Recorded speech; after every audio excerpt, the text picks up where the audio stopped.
Qadeem, eternal. Allah has no beginning because there has never been a time when He was not there.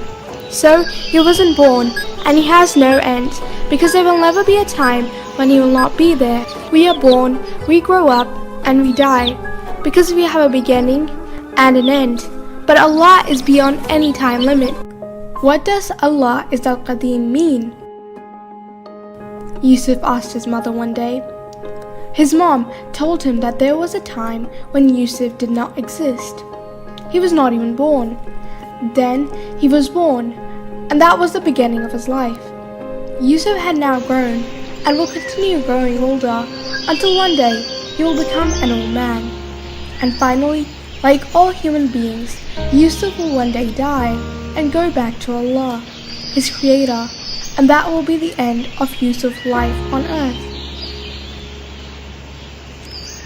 Allah is al-Qadeem, Yusuf's mother explained, meaning that he was not born, will never change or grow old.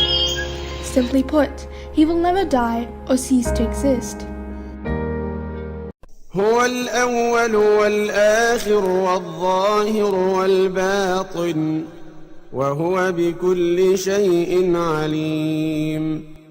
He is the first and the last, the most high and the most near, and He is the all-knower of everything.